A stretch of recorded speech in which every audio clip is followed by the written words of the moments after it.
नमस्कार दोस्तों, मेरा नाम है रंजीत और स्वागत है आप सभी का आरके सिविल पाठशाला यूट्यूब चैनल पर। दोस्तों, आज एक महत्वपूर्ण मुद्दे के ऊपर हम चर्चा करने वाले हैं।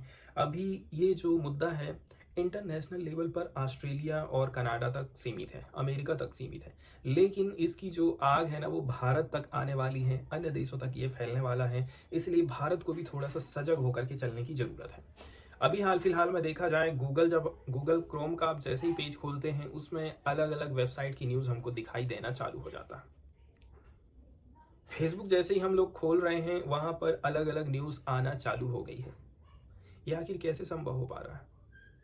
यदि फेसबुक किसी न्यूज़पेपर की न्यूज़ को अपने यहाँ पर दिखा दे रहा है तो फिर तो वो न्यूज़पेपर का काम ही खत्म हो गया। उसकी कमाई कैसे होगी? फेसबुक में तो चीज़ें मिल जा रही हैं। तो ऐसा इतनी आसानी से होने वाला नहीं है। फेसबुक को पैसे देना पड़ेंगे द हिंदू न्यूज़पेपर को, तब जाकर के वो द हिंदू की खबर को अपने यहाँ पर दिखा पाएगा। इस प्रकार के समझौते इंटरनेशनल लेवल पर हमको देखने को मिले हैं। कौन कौन सी कंट्रीज में ये चीज़ें हुई हैं, एग्जाम्पल के तौर पर हम बात कर लेते हैं। ऑस्ट्रेलिया जैसी कंट्री, इसके अलावा कनाडा जैसी कंट्रीज में हमको ये चीज़ देखने को मिलती है।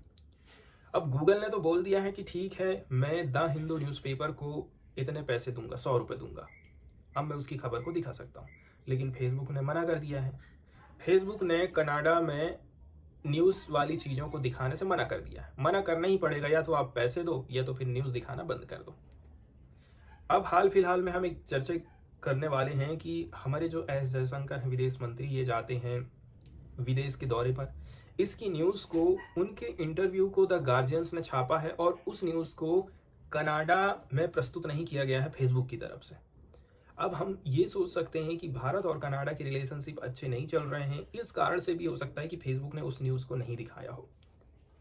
लेकिन यहाँ पर बात कुछ और ही है। फेसबुक का कहना है कि चाहे वो इंडिया की न्यूज़ हो, चाहे वो अन्य किसी भी देश की न्यूज़ हो, मैं अपने प्लेटफॉर्म में कनाडा में इन चीज़ों को नहीं दिखा रहा हूँ, क्योंकि हमने इनके साथ में कोई ऐसा, कहना चाहिए, समझौता ही नहीं किया है। तो मैं कैसे दिखाऊंगा? हमने पैसे ही नहीं दिए हैं, सामने वाला हमको मना कर रहा है। इस प्रकार का विवाद यहाँ पर खड़ा हो रहा है। इसी को हम यहाँ पर समझने की कोशिश करने वाले हैं डिटेल में। चलिए दोस्तों, देखते हैं इस आर्टिकल को, जो कि बात करता है कि कैसे करके हम जो ऑनलाइन प्लेटफॉर्म हैं, जैसे कि फेसबुक है, गूगल है, इसके अलावा जो अन्य प्लेटफॉर्म हैं जहाँ पर न्यूज़पेपर की चीज़ों को दिखाया जाता है। एग्जांपल के तौर पर मैंने जैसे ही क्रोम को ओपन किया हूँ, यहाँ पर आप देख सकते हैं PMFIS की यहाँ पर न्यूज़ दिखाई दे रही। इसके बाद द हिंदू की न्यूज़ दिखाई दे रही है, IDRW की न्यूज़ दिखाई दे रही है। इस प्रकार से NDTV की न्यूज़ ये दिखा रहा है। गूगल क्या काम कर रहा है, बिना परमिशन के अब इनकी न्यूज़ को यहाँ पर नहीं दिखा सकता है। दिक्कत वाली बात ये हो जाती है, यदि गूगल खुद अपने से ही इनकी न्यूज़ को दिखाने लग जाएगा तो ये जो न्यूज़पेपर हैं, TV चैनल हैं, इनकी कमाई ख़त्म हो जाएगी। तो अब कमाई कैसे करके होगी उनकी? गूगल को पैसा देना पड़ेगा न्यूज़ चैनल को, न्यूज़पेपर को, ठीक है, तब जाकर के वो यहाँ आपके पेज में न्यूज़ को दिखा पाएगा। यदि पैसा नहीं देता है तो वो न्यूज़ को नहीं दिखाएगा। इस प्रकार के रूल्स हमको देखने को मिलते हैं इंटरनेशनल तौर तरीके से। अभी हाल फिलहाल में देखा जाए, जैसे कि विदेश मंत्री एस जयशंकर का एक इंटरव्यू हुआ था द ऑस्ट्रेलिया टुडे। इनके द्वारा विदेश मंत्री एस जयशंकर की यात्रा की कवरेज को अपने न्यूज़पेपर में तो उन्होंने दिखा दिए हैं, लेकिन कनाडा में फेसबुक जो चल रही है, कनाडा का व्यक्ति जो फेसबुक चला रहा है, उस फेसबुक में इस न्यूज़ को नहीं दिखाया जा रहा है। आखिर क्या रीज़न हो सकता है? सबसे पहले तो हमारे मन में ये चीज़ आती है कि कनाडा और भारत की रिलेशनशिप शायद अच्छी नहीं चल रही है, इसलिए कनाडा की सरकार ने मना किया होगा फेसबुक को कि आप ये न्यूज़ मत दिखाना। जबकि ऐसा नहीं है। फेसबुक का कहना है कि भारत की न्यूज़ अकेला नहीं, दूसरे देशों की न्यूज़ को भी मैं यहाँ पर नहीं दिखा सकता हूँ, क्योंकि मैंने यहाँ पर पैसा नहीं दिया हूँ। गूगल ने कनाडा में, कहना चाहिए, पैसा दिया है वेबसाइट को, न्यूज़पेपर वाले को, TV चैनल वाले को, इसीलिए वो वहाँ पर वो सारी चीज़ें दिखा पा रहा है। लेकिन फेसबुक ने इस चीज़ से मना कर दिया है। तो कुछ जो प्रश्न उठ रहे हैं वो यही है, जियोपॉलिटिकल रीजन हो सकता है जिसके चलते चलते ये जो न्यूज़ है कनाडा में फेसबुक में नहीं दिखाई गई है। लेकिन इस चीज़ को हमें समझने की ज़रूरत है, ठीक है, कि भाई ये आखिर रियल में है क्या मसला। क्या ये कनाडा में सोशल मीडिया प्लेटफॉर्म पर खबरों को ब्लॉक करने की मेटा की रणनीति का ही एक हिस्सा था? मतलब सोशल मीडिया प्लेटफार्म पर फेसबुक इन चीज़ों को ब्लॉक कर दे रहा है। क्या ये उस थ्योरी का ही एक हिस्सा है? कुछ लोग ये मान रहे हैं कि फेसबुक और गूगल जैसी सर्वव्यापी प्लेटफॉर्म्स और द ऑस्ट्रेलिया टुडे जैसे समाचार प्रकाशकों के बीच में एसिमेट्री को कम करने के लिए कनाडा के दृष्टिकोण का ही ये नतीजा है। कनाडा ने क्या बोला था? आप भी कमाओ, सब लोग कमाएं। ऐसा नहीं है कि आप उसकी कमाई को छीन ले लग जाओ। इसलिए आपको क्या काम करना पड़ेगा? फेसबुक और गूगल को द ऑस्ट्रेलिया को पैसा देना पड़ेगा। यदि आप पैसे दे रहे हैं तभी ये न्यूज़ को दिखाएंगे, नहीं दे रहे हैं तो आप न्यूज़ को नहीं दिखा सकते। ठीक है, तो आप ये कह सकते हैं कि ये जो ब्लैकआउट हमको देखने को मिल रहा है, विदेश नीति की राजनीति से ज़्यादा मेटा की, फेसबुक की कारपोरेट रणनीति और कनाडा की मीडिया नीति के जियोपॉलिटिक्स प्रभावों से ज़्यादा संबंधित है। इसका मतलब ये है कुछ ना कुछ संधि हुई हैं, कुछ ना कुछ ट्रीटीज हुई हैं, तब जाकर के कनाडा ऐसा कर पा रहा है, नहीं तो कनाडा भी नहीं कर पाता। अब इसमें जो पक्ष शामिल हैं उनको यहाँ पर हम देखने की कोशिश करते हैं। आप ये समझ लीजिए, आपको यदि फेमस होना है तो आप फेसबुक पर जाते हैं, सबसे पहले आप अपना वीडियो फेसबुक पर डालिए, ज़्यादा से ज़्यादा लोगों तक आपकी रीच आउट होने वाली है। इसलिए कहते हैं कि ये जो प्लेटफॉर्म होते हैं प्रकाशकों को बड़े दर्शक वर्ग तक पहुंचाने में मदद करते हैं। तो इसमें दोनों को फ़ायदा होता है, न्यूज़पेपर वाले को भी फ़ायदा हो रहा है, साथ ही साथ में फेसबुक को भी फ़ायदा हो रहा है कि उस ज़्यादा से ज़्यादा लोग जुड़े रहते हैं। उस वेबसाइट में उनको जाने की ज़रूरत नहीं है, फेसबुक में ही सारी चीज़ उनको मिल जा रही है। मतलब प्रकाशक प्लेटफॉर्म्स को लगातार उपयोगकर्ताओं को व्यस्त रखने के लिए सामग्री प्रोवाइड करते जाते हैं। से न्यूज़ चैनल वाला क्या है, सामग्री देते जा रहा है और ज़्यादा से ज़्यादा लोगों तक पहुंचाने का काम फेसबुक कर रही है। अब यहाँ पर समझने वाली बात यह है कि केवल प्लेटफॉर्म्स को ही ये पता है, फेसबुक को ही ये पता है कि उनके जो यूज़र्स हैं जिनको वो समाचार दे रहा है उसकी वास्तविक लोकप्रियता कितनी है। ठीक है, वास्तविक लोकप्रियता उसकी कितनी है ये केवल फेसबुक ही जानता है, और प्रकाशकों द्वारा तैयार की गई सामग्री से उन्हें मिलने वाली अतिरिक्त विज्ञापन आय कितनी है ये केवल फेसबुक ही जानता है। इसके अलावा प्लेटफॉर्म अक्सर लोकप्रियता और दर्शकों की प्राथमिकताओं का आकलन करने वाले मैट्रिक्स को बदलते रहते हैं। ये समस्याएं प्लेटफॉर्म और प्रकाशकों के बीच पारदर्शिता, जवाबदेही और समानता पर सवाल उठाती रहती हैं। अब हम देखते हैं कि भाई यहाँ पर इस देश में ऑनलाइन न्यूज़ एक्ट 2023 चलता है, कनाडा का ओना एक्ट 2023 है।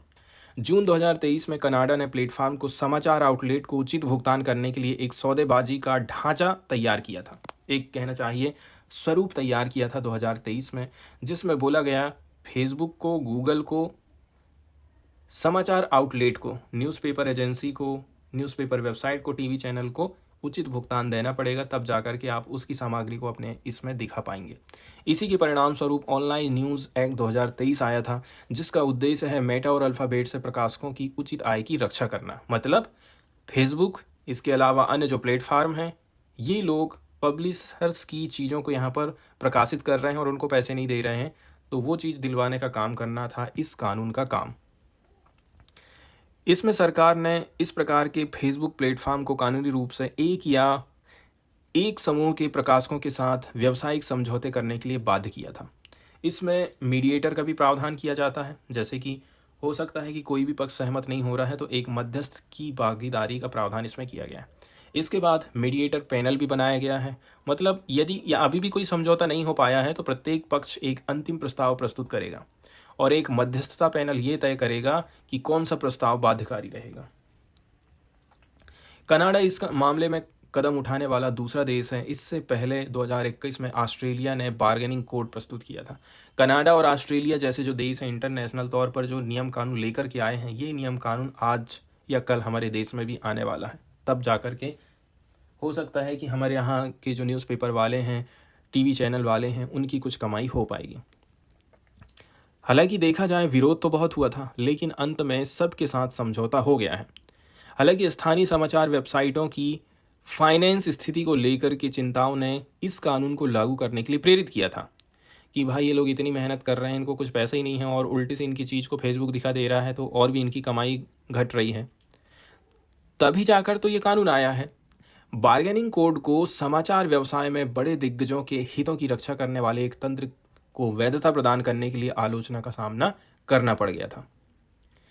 अब शुरू में फेसबुक ने भी इसका विरोध किया, गूगल ने भी विरोध किया, लेकिन सभी ऑस्ट्रेलियाई समाचार पत्रों के साथ में इन लोगों को समझौता करने के लिए मजबूर होना पड़ा।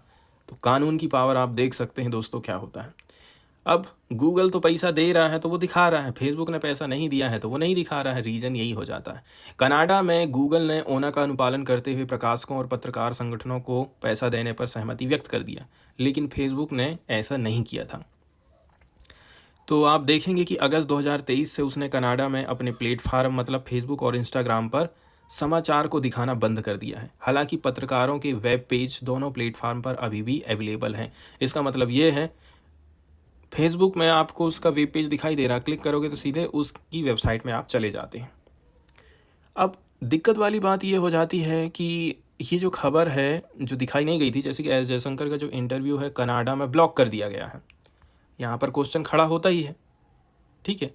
लेकिन फेसबुक का कहना है कि ऐसा नहीं है कि हम खाली इंडिया की ही न्यूज़ को ब्लॉक कर रहे हैं, ये किसी भी देश की न्यूज़ हो सकती है जिसको हम अपने यहाँ पर नहीं दिखाई देंगे। अब यही चीज़ क्या है ना, भारत के लिए भी एक सीख का काम कर सकता है। भारत इन असमानताओं से कैसे करके निपट रहा है। 2022 से देखा जाए तो भारतीय जो प्रतिस्पर्धा आयोग है, प्लेटफॉर्म कैसे काम कर रहा है इसकी जांच कर रहा है, लेकिन ये क्लियर नहीं हो पाया है कि उनके प्रयास इस मुद्दे के भू राजनीतिक आयामों को शामिल कर रहे हैं कि नहीं कर रहे हैं। यदि आप नीति नहीं बनाते हैं तो भारतीय जो समाचार न्यूज़ एजेंसी हैं ऑनलाइन विज्ञापन आय के अपने उचित हिस्से से वंचित हो जाएंगी, उनको पैसा नहीं मिल पाएगा। दिक्कत यहाँ पर ये पैदा हो जाती है और फेसबुक इंस्टाग्राम अपनी मनमानी करते रहेंगे।